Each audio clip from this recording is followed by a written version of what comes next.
Coming home is always a strange kind of joy. Everything looks the same, the house, the yard, even the old welcome mat with its faded lettering. It's familiar, but it feels fragile. Like one wrong step could shatter the illusion of normalcy. I stood in the doorway for a moment, taking it all in. The scent of lavender hit me first. Emily's favorite, candles, sprays, whatever she could get her hands on. I set my duffel bag down and ran a hand along the frame of the door, my fingers catching the faint grooves of a scratch I'd made while fixing the hinges years ago. It felt good to be home. Nathan. Emily's voice rang out from the kitchen, and a moment later, there she was, her hair pulled back, wearing one of those old, oversized sweatshirts she loved. She held a steaming mug in her hand. I made coffee. Figured you'd want something warm. The sight of her stopped me in my tracks. 8 months away, and she still had this way of making me feel like I was stepping into the best version of myself just by being near her. Hey, I said, pulling her into a hug. Her frame felt small in my arms. She smelled like vanilla and something faintly sweet, cinnamon, maybe. I missed you, she murmured against my shoulder. Missed you too, I said, squeezing her a little tighter. The first few days were easy. Comfortable. We slipped back into old routines without much effort, morning coffee on the porch, long walks around the neighborhood, talking late into the night about everything and nothing. Emily told me about her volunteer work at the church, the new programs they'd started, the outreach events. And then, of course, there was the new pastor. He's great, she said one evening as we sat on the couch, her legs tucked beneath her. David's really shaken things up, brought new energy to everything. David, huh? I asked, smiling. Sounds like he's got the place running like clockwork. She laughed. You should come one Sunday. I think you'd like him. He's very passionate. Passionate about what? I teased. Emily rolled her eyes and swatted at me.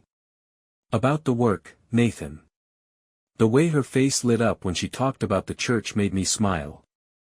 She'd always been the kind of person who poured her heart into everything she cared about. Still, there were moments when something felt off. It was nothing big, just small things I couldn't quite put my finger on.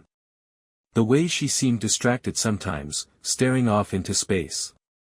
Or how she always had her phone close by, even when we were just sitting at home. I brushed it off at first. Adjusting to life together after a long deployment always took time. But one evening, as we were getting ready for bed, I caught her staring at her phone, her thumb hovering over the screen. Everything okay? I asked, pulling back the covers. Yeah, she said quickly, locking the phone and setting it on the nightstand. Just a text from the church group. They're planning the next fundraiser. Busy as ever, huh? You know me, she said with a small smile, climbing into bed beside me. But the smile didn't quite reach her eyes. The next weekend, I suggested we take a day trip, just the two of us. It had been years since we'd gone anywhere on a whim, and I figured it might help us reconnect. Emily seemed hesitant at first, but she agreed, and we ended up driving to the lake. The drive was quiet, the kind of quiet that feels comfortable at first but eventually settles into something heavier. At the lake, things felt lighter. We sat by the water, talking about old times. I reminded her of the trip we'd taken there after our first anniversary, how the grill wouldn't stay lit, and we ended up eating half-cooked hot dogs. She laughed, really laughed, and for a moment, everything felt normal. But on the drive back, her phone buzzed again. She glanced at it quickly, then shoved it into her bag without a word. I didn't ask. I didn't need to. By the time we got home, the doubt had started to creep in. It wasn't just the texts. It was the way she seemed a little too eager to change the subject whenever I asked about the church. Or how she'd been spending more and more evenings there, coming home late with vague explanations about meetings running over. That night, as I lay in bed beside her, staring at the ceiling. I tried to tell myself it was nothing. Emily loved me. She always had. But I couldn't shake the feeling that something had shifted. The morning after our trip to the lake, Emily was already out of bed by the time I woke up. I could hear her humming in the kitchen, the clatter of pans and the low hiss of the coffee machine. It was comforting, domestic, normal. I made my way downstairs, rubbing the sleep from my eyes. She was at the stove, flipping pancakes, still in her robe. "Good morning," she said brightly, glancing over her shoulder. "Morning," I replied, leaning against the counter. She set a plate of pancakes in front of me and kissed my cheek before pouring herself a cup of coffee. It was all so seamless, so ordinary, but I couldn't shake the tension from the night before. As I sat there, eating in silence, Emily's phone buzzed on the counter. She grabbed it quickly, her back to me, and tapped out a response before slipping it into her pocket. "Church group again?" I asked casually. "Yeah," she said, her tone light. "We're finalizing details for the outreach project this weekend. David wants to make sure everything's perfect." There it was again, David. I didn't say anything, but his name was starting to feel like a pebble in my shoe, small but impossible to ignore. The rest of the day passed uneventfully. Emily had a meeting at the church in the evening, so I decided to visit my parents. They lived about an hour away, on the edge of town where the neighborhoods gave way to open fields. My mom was thrilled to see me. "You should have called," she said, pulling me into a hug. "I'd have made lunch." Dad was in the backyard, tending to the grill. He greeted me with a firm handshake and a grin. "Look who finally decided to drop by." We spent the afternoon talking about everything and nothing. Mom asked about Emily, of course. "How's she been?" "Still busy with the church?" "Yeah," I said, keeping my tone neutral. "She's pretty involved these days. They've got a new pastor, David. Apparently, he's shaking things up." "David. David," Mom murmured, as if trying to place the name. Then her face lit up. "Oh, right. I think Emily mentioned him at Christmas. She said he's young, full of ideas." Dad snorted. "Young pastors always come in with big plans. Give it a few years, and he'll burn out like the rest of them." I forced a laugh, but their words stuck with me. Emily had talked about David before, but back then, it hadn't seemed important. Now, I couldn't stop thinking about it. When I got home that evening, the house was quiet. Emily wasn't back yet, so I grabbed a beer and sat on the couch, flipping aimlessly through channels. My mind wandered to her church.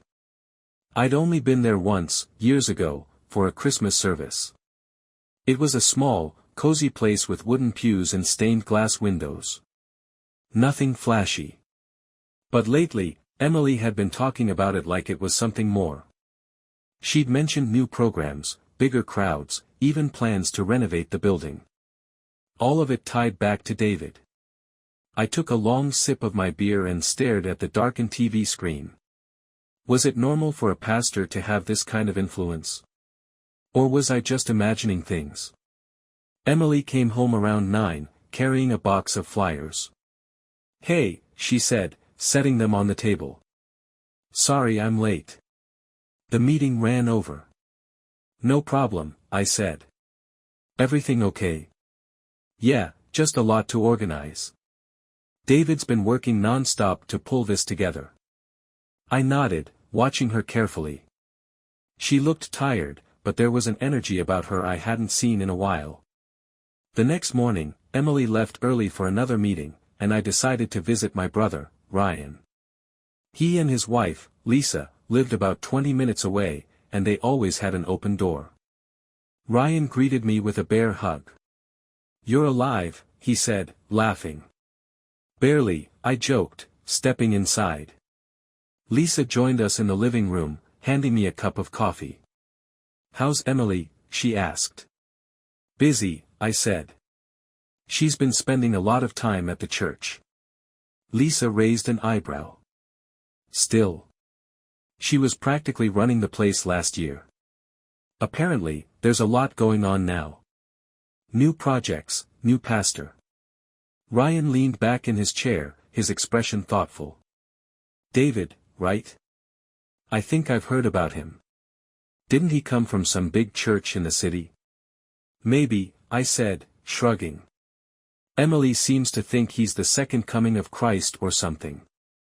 Lisa laughed, but there was an edge to her voice. Be careful with those pastors, Nathan. Some of them are persuasive. I didn't ask what she meant, but her words stayed with me. That evening, Emily and I had dinner together. She seemed more relaxed, her phone resting untouched on the table.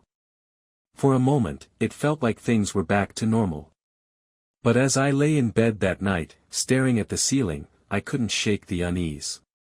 Emily was my wife. I knew her better than anyone.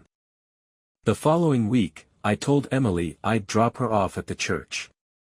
It wasn't out of the ordinary, her car needed some maintenance, and she had mentioned the outreach project needed all hands on deck. But I'll admit, I had another motive. I wanted to see this place she spent so much time at.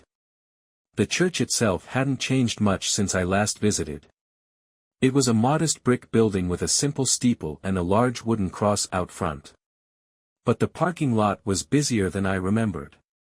Cars were lined up, people bustling in and out like it was a busy downtown office. Things have really picked up, I remarked as I pulled into a spot. Emily smiled, her enthusiasm unmistakable. It's amazing, isn't it? David's been so instrumental in bringing new life to the community. There it was again, David. I tried to keep my expression neutral, but I must have faltered because Emily's smile faded just slightly.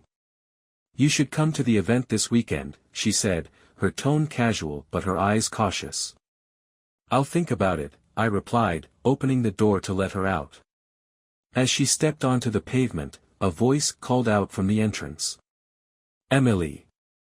There you are. It was a woman, probably in her late 40s, wearing a cardigan and a warm smile. She waved enthusiastically, and Emily returned the gesture before turning back to me. That's Karen, she said. She's part of the outreach committee. Super sweet. Seems nice, I said, watching Karen approach. Are you staying? Karen asked, looking at me with genuine curiosity. Just dropping her off today, I replied. Maybe I'll stop by for the big event. Karen's smile widened. You should. We love meeting the families of our volunteers. Emily talks about you all the time. Her words were friendly, but I couldn't help noticing the slight tilt of her head as she spoke, like she was sizing me up. I left shortly after, but something about that interaction stuck with me. Karen seemed harmless enough, but there was an undercurrent in her tone that I couldn't quite place. That evening, I called my mom again. I hadn't told her about the strange feeling that had been gnawing at me, but I figured she might have some insight into the church. Oh, Karen, Mom said when I mentioned the name. She's been there forever. Sweet lady, but a bit of a gossip.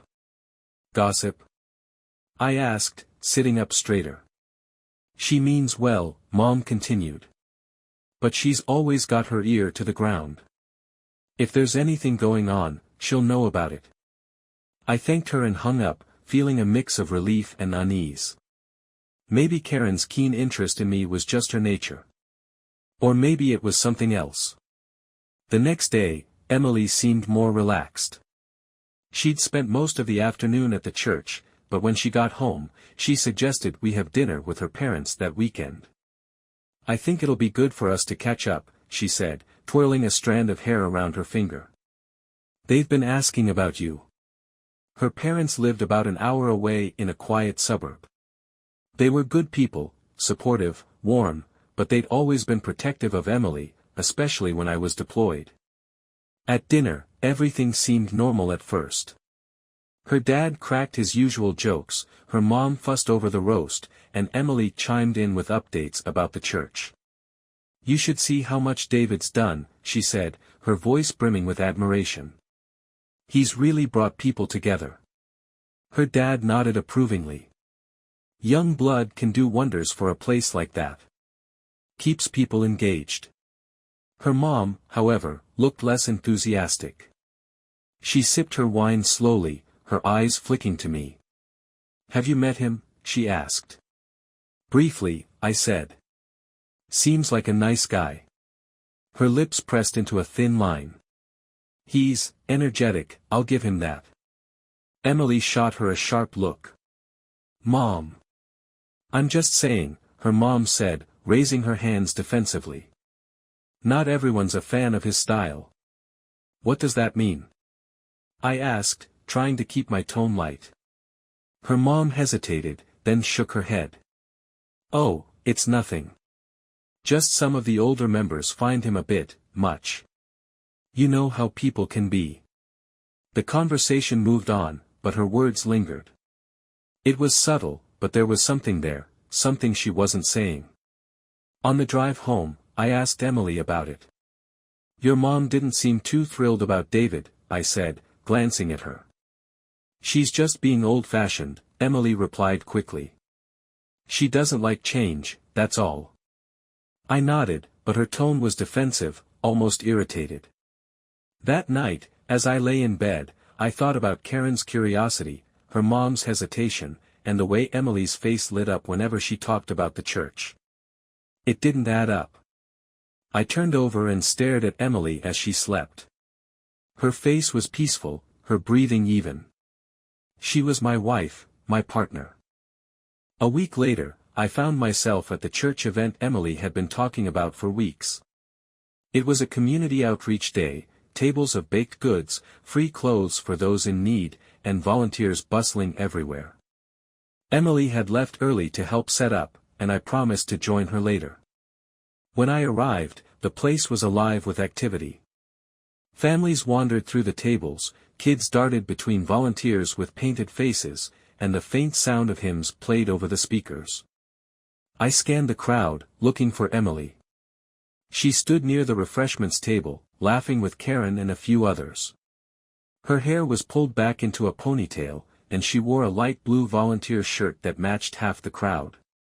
She didn't notice me at first, so I took a moment to watch her.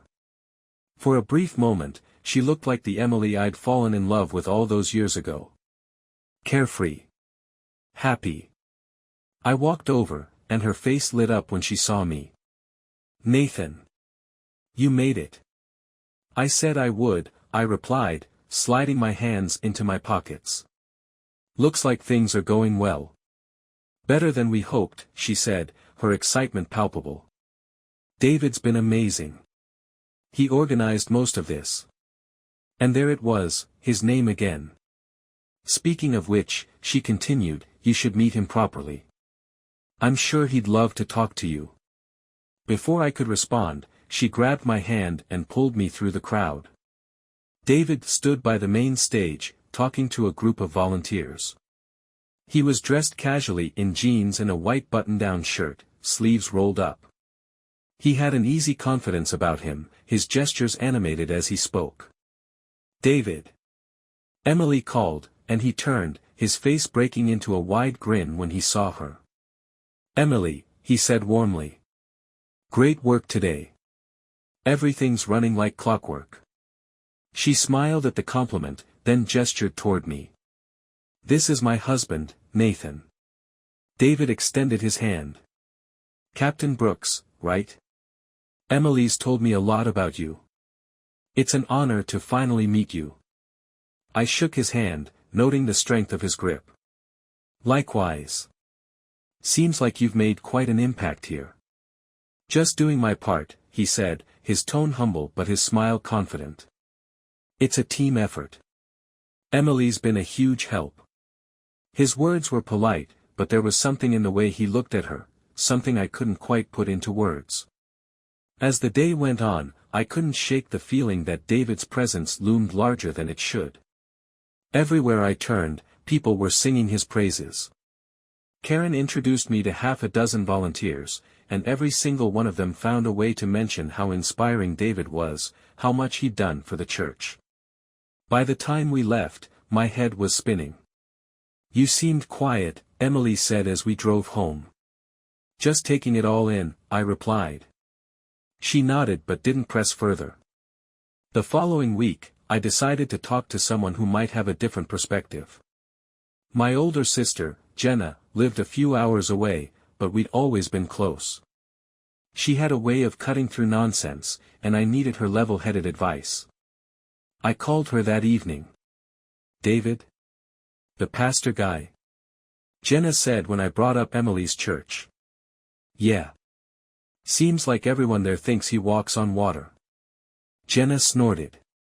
"That's usually a red flag. When one person has that much influence, things get messy." "Messy how?" "Think about it," she said. "A church is supposed to be a community, not a fan club. If it starts revolving around one person, it's only a matter of time before something gives." Her words stuck with me. The next Sunday, I went to church with Emily.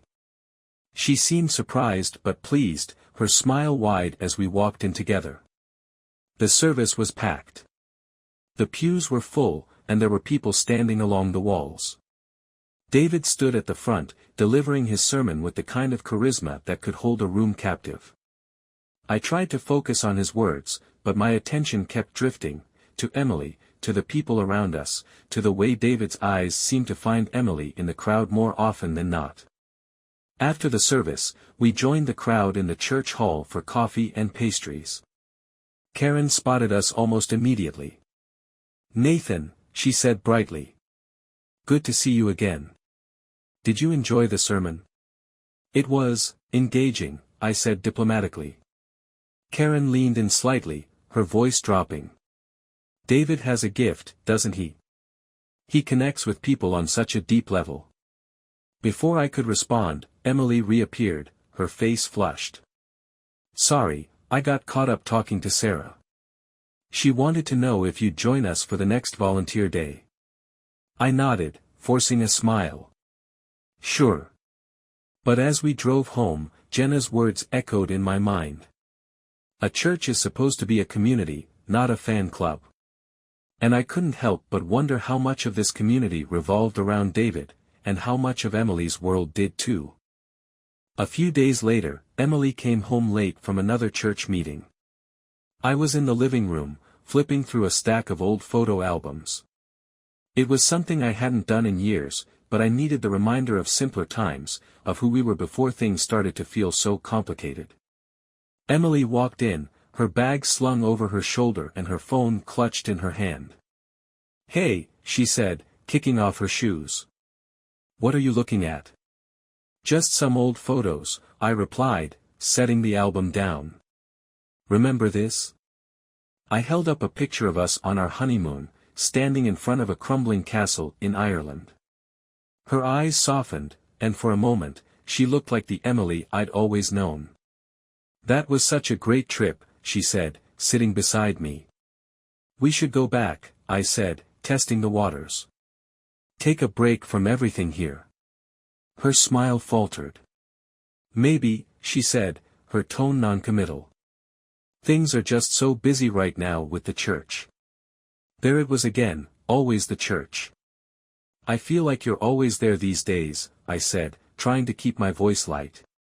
"Are they paying you and I just don't know about it?" Emily laughed, but it felt forced. "You know I love helping out. It's important to me." "I know," I said, nodding. "But it's starting to feel like there's not much left for us." She didn't respond, just reached for the photo album and flipped through the pages. The next morning, I decided to take a walk. There's a wooded trail near our neighborhood that I've always found calming. I needed the fresh air, the solitude. As I walked, I thought about what Jenna had said, about Karen's unending praise for David, about the way Emily's face lit up when she talked about the church. I'd always trusted Emily. I'd trusted her through long deployments, through the miles and months that separated us. But now, with her here beside me, I felt farther away from her than ever. Later that day, I got a call from Ryan, my brother. "Hey, man," he said. "Lisa and I were thinking about having a little barbecue this weekend. You and Emily up for it?" "Sounds great," I said, grateful for the distraction. When I told Emily about it, she hesitated. "I'll have to check the schedule," she said. "We've got a few things coming up at the church." "It's just one afternoon," I said, trying to hide my frustration. She sighed. "Okay.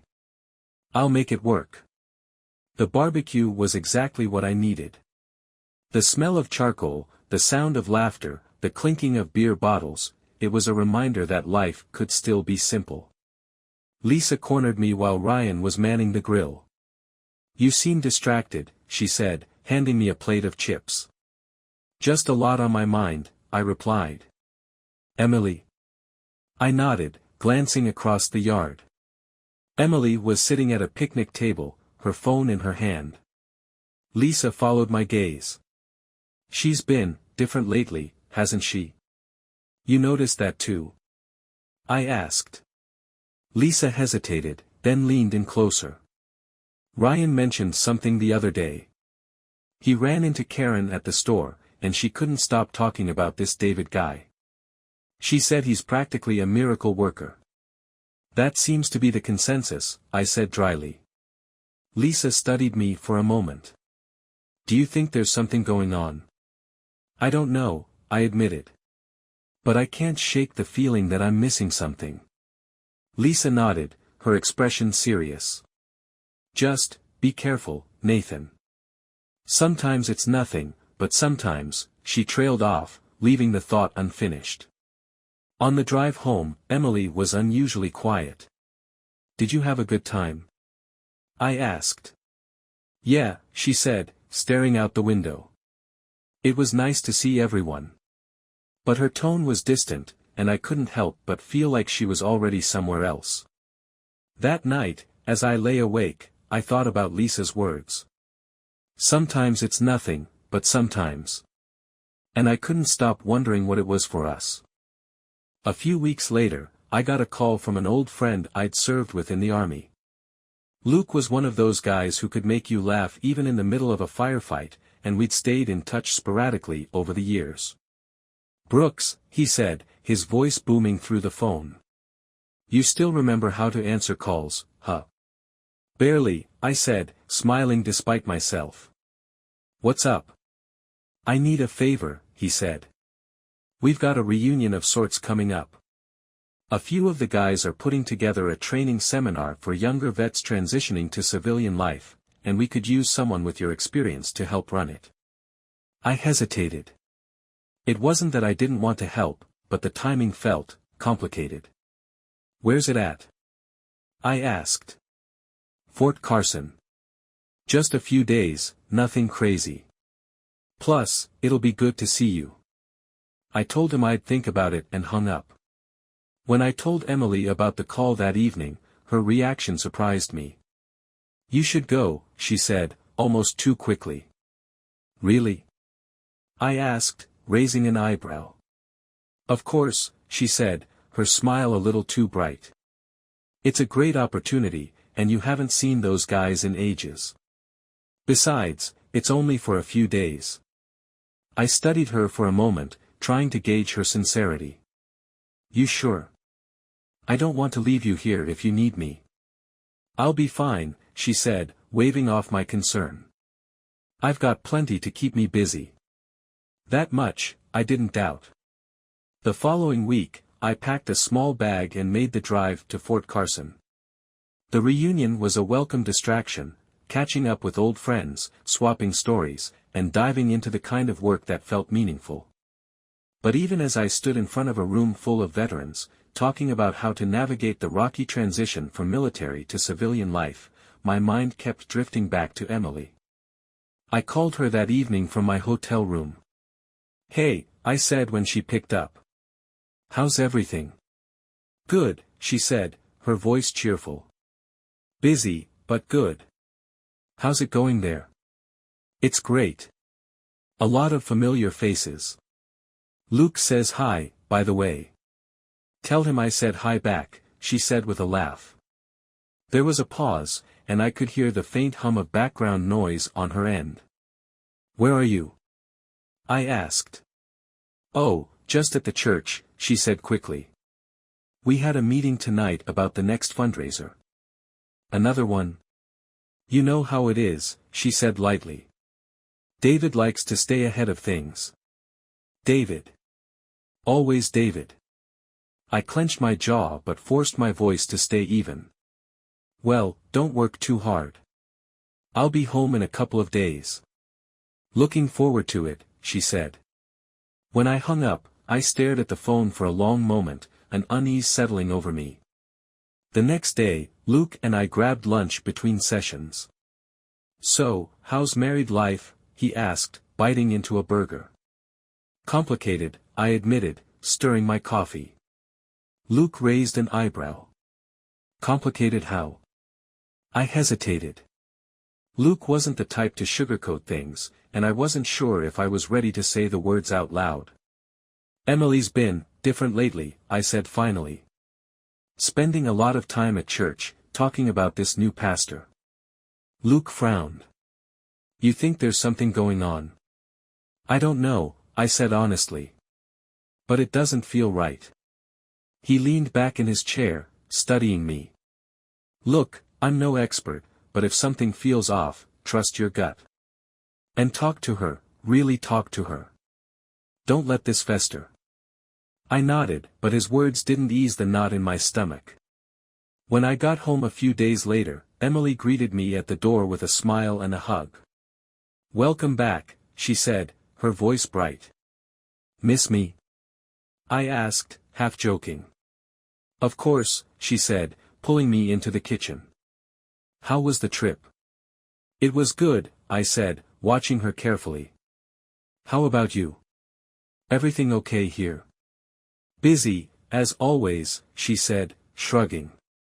As we sat down for dinner, I noticed her phone buzz on the counter. She glanced at it briefly before flipping it over, the screen now hidden. Something important? I asked. Just Karen, she said, waving it off. But I couldn't shake the feeling that there was more to the story. And the more I thought about it, the more I wondered what had really happened while I was gone.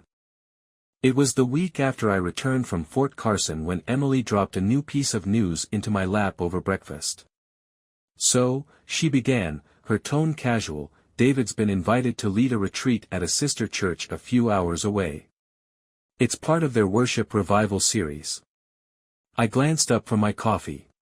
That's nice, I guess. When is it? Next weekend, she said, her eyes flicking to mine. And the choir's going with him. They've asked me to come along. That caught me off guard. The choir? I asked, raising an eyebrow. She nodded. They're short on voices, and you know I used to sing in the choir back in high school. Karen mentioned it to David, and he thought it would be a great idea for me to join them. Emily had a beautiful voice, soft, melodic, the kind that could make a hymn feel like a personal prayer.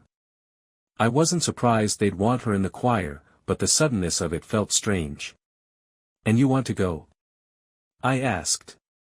She smiled, a little too brightly. I think it'll be good.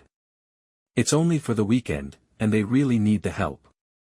Besides, you'll have the house to yourself, might be a nice break for you, too.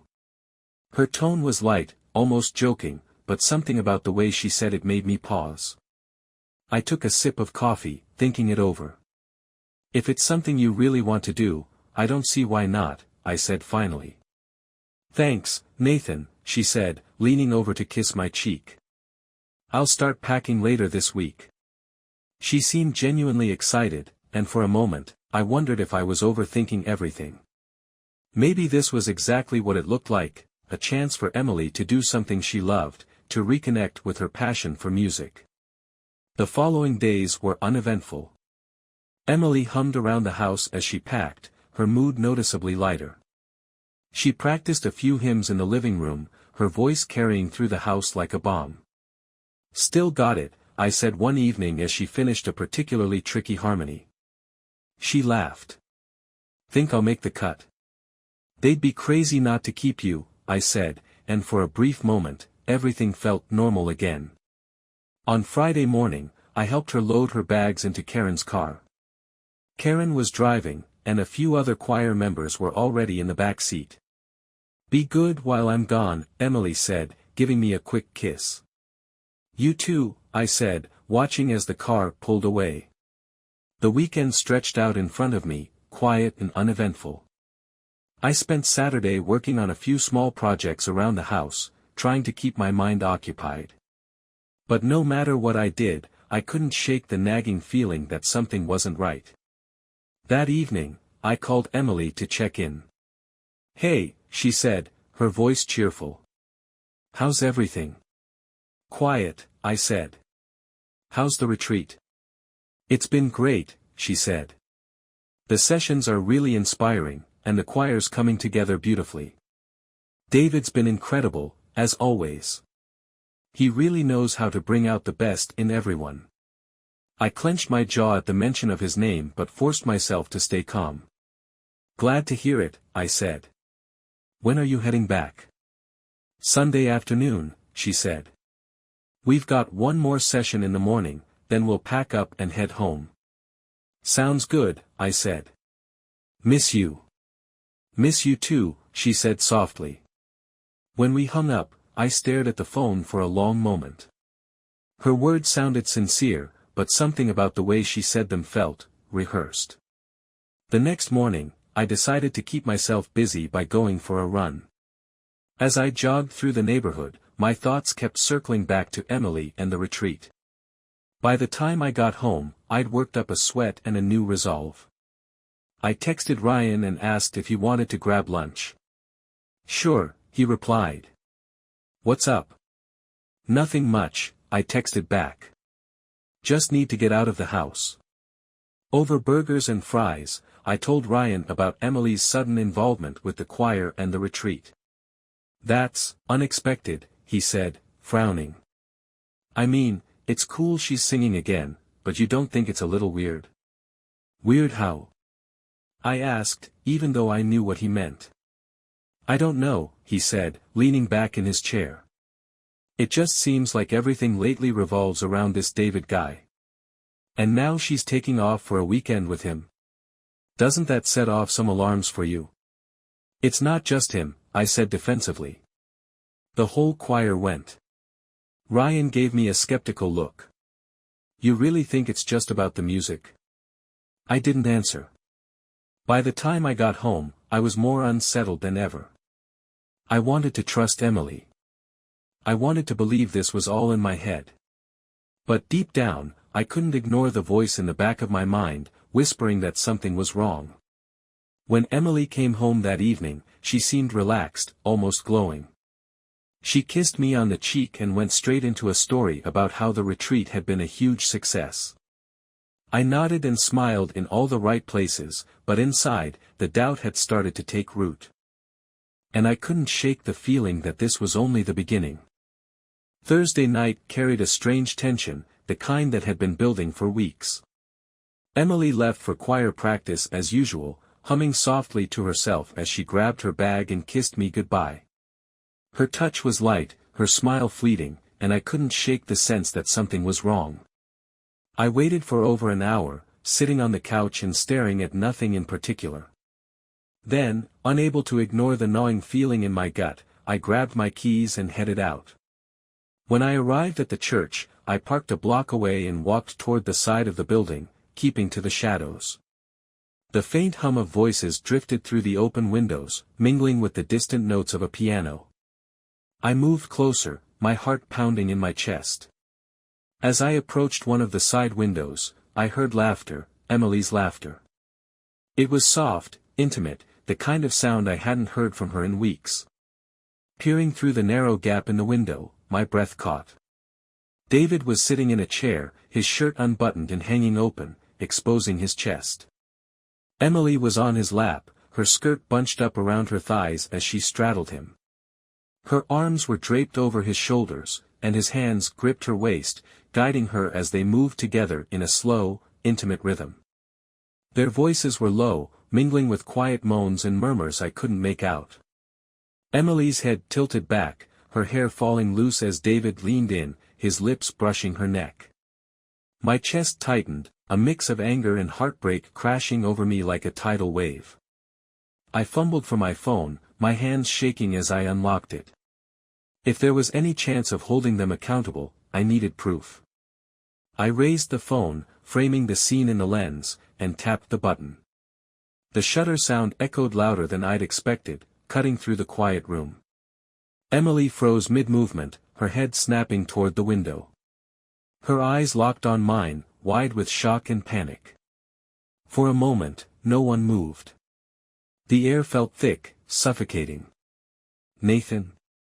Emily's voice was barely a whisper, her face pale. David turned to look at me, his expression shifting from surprise to something darker. I didn't wait for them to recover. My hands trembling, I turned and walked away, my footsteps heavy as they echoed in the empty hall. "Nathan, wait." Emily's voice called out, but I didn't stop. By the time I reached my car, my breathing was ragged. I climbed in, slamming the door behind me, and gripped the steering wheel tightly. My phone buzzed in my pocket, Emily's name flashing on the screen, but I ignored it, throwing the device onto the passenger seat. My thoughts raced as I started the car and drove away. I didn't know where I was going, only that I couldn't stay there. When I reached the edge of town, I pulled into a gas station parking lot and parked in the far corner. My hands shook as I scrolled through my contacts and found the number I was looking for. "Brooks?" Alex answered after the first ring. "I need to see you," I said, my voice tight. "What's going on?" "I caught her," I said, swallowing the lump in my throat. "With him." "David." There was a pause, then Alex's voice turned serious. "Where are you?" "About 15 minutes out." "Can I come over?" "Of course," he said. "Get here safe, all right?" The drive to Alex's house was a blur. My mind replayed the scene over and over, the way Emily moved, the sound of her laugh, the look on her face when she saw me.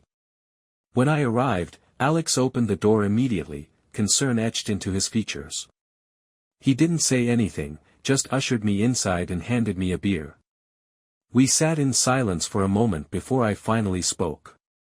"I saw them. Together. She was on him, Alex. In a way you can't mistake." Alex's jaw tightened, but he didn't interrupt. "I tried to take a photo," I said, my voice shaking. "I needed proof. That's what gave me away." "You did the right thing," Alex said, his voice steady. "Now you have something to hold on to if this gets messy." I nodded, staring down at the bottle in my hands. My phone buzzed again, another call from Emily.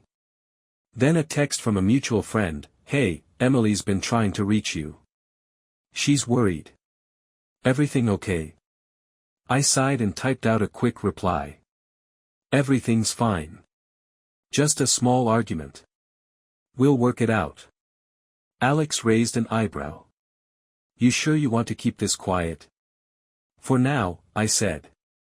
"I'm not ready for everyone to know. Not until I figure out what to do." Alex nodded. "All right. But whatever happens, don't let this destroy you. You deserve better than what she's done." That night, as I sat on Alex's couch, my phone buzzed again. Emily's name lit up the screen once more, accompanied by another message, "Please, Nathan. Let me explain. I'm sorry. I love you." I stared at the screen, my chest tight. Whatever she had to say, it was too late. I had all the explanation I needed. The morning sun streamed through the blinds of Alex's guest room, but its warmth did nothing to thaw the cold knot in my chest. I hadn't slept, not really. Every time I closed my eyes, I saw her. I saw them. Alex knocked on the door before cracking it open. "Coffee's ready," he said, his voice low. "Thanks," I muttered, swinging my legs over the edge of the bed. When I joined him in the kitchen, he slid a mug across the counter. "You look like hell," he said bluntly. "Feel worse," I replied, taking a sip. We sat in silence for a while, the only sound the faint hum of the refrigerator. "You need to decide what you're going to do," Alex said finally. "You can't just sit in this limbo forever." "I know," I said, staring into my coffee. "I think I already have." By mid-morning, I was on the phone with a lawyer Alex had recommended. Her name was Megan, and she didn't waste time sugarcoating things. "Infidelity cases are messy," she said after I explained the situation. "But if you have proof, and it sounds like you do, you're in a strong position. Especially if the house is in your name." "It is," I said. "Good. We'll make sure you're protected," she said. "But be prepared. This won't be easy." It didn't matter. I wasn't looking for easy. After the call, Alex tossed me the keys to his old pickup. "Take it," he said. "Do what you need to do." "Thanks," I said, gripping the keys tightly. The drive back to my house felt surreal, like I was watching someone else live my life. When I pulled into the driveway, I sat there for a moment, staring at the home Emily and I had built together. It had always been a place of comfort, of love. Now it felt like a stranger's house. Emily's car wasn't in the driveway. She must have gone to the store or, more likely, to the church. It didn't matter. This was my chance to make things clear. I stepped inside and grabbed a few boxes from the garage. I moved methodically through the house, packing my belongings, clothes, books, photos that didn't have her face in them. Every movement felt heavy, like the weight of the past was pressing down on me. As I packed, my phone buzzed. Another call from Emily. I let it go to voicemail, but this time, I listened. "Nathan, please," her voice said, trembling. "We need to talk. I know I messed up, but you don't understand. It started after you left for the army. I was lonely, and David he was just there. I didn't know how to handle being without you for so long. Please come home. Let me explain. I still love you." I clenched my jaw, anger bubbling beneath the surface. Love me? Was this her version of love, betraying me with someone else because waiting was too hard? By the time I finished packing, the truck bed was half full. I walked through the house one last time, my footsteps echoing in the empty rooms. On the kitchen counter, I left the spare key and a note. "Emily. I heard your message. I don't need your excuses. You made your choice, and now I'm making mine. I've already spoken to a lawyer, and you'll be hearing from her soon. I'll be filing for divorce, and I'm going to make sure you get exactly what you deserve." I paused, then added. "Take care of yourself. I won't be back." As I stepped out the door, my phone buzzed again. This time, it was Karen. "Hi, Nathan," she said hesitantly when I answered. "Emily called me. She's really worried about you. Is everything okay?" "We're fine," I said evenly. "Just had a little disagreement. Nothing to worry about." "Well, if you need someone to talk to." "Thanks, Karen," I said, cutting her off. "I appreciate it." I ended the call and climbed into the truck. As I pulled out of the driveway, I didn't look back. When I got to Alex's, he was waiting on the porch. "Done?" he asked. "Done," I said, my voice heavy but firm. "You did the right thing," he said. I nodded, but the weight in my chest didn't feel any lighter. That night, as I sat on Alex's couch with a beer in my hand, I let myself feel the full weight of what had happened. Emily had been my world, my partner, the person I thought I'd grow old with. But she'd made her choice. And now, it was time for me to move forward, even if I didn't know what that looked like yet. The morning after I moved out of the house, I sat on Alex's porch with a steaming cup of coffee in hand. The anger inside me had simmered down, but it hadn't disappeared. It wasn't just Emily who'd betrayed me. David, the man she had praised endlessly, the so-called shepherd of their congregation, had used his position to ruin what I had spent years building. I couldn't let that stand. "Alex," I said, my voice low but steady. He looked up from the paper he was reading. "Yeah. I need to go back to the church." His brow furrowed. "Why? You packed your stuff. What's left there for you?" "Not for the house," I said, setting the cup down. "For him." Alex leaned back, his eyes narrowing. "What are you planning?" "I'm not going to fight him," I said, shaking my head. "But people need to know who he really is. They deserve to know the truth about the man they're trusting with their lives, their faith."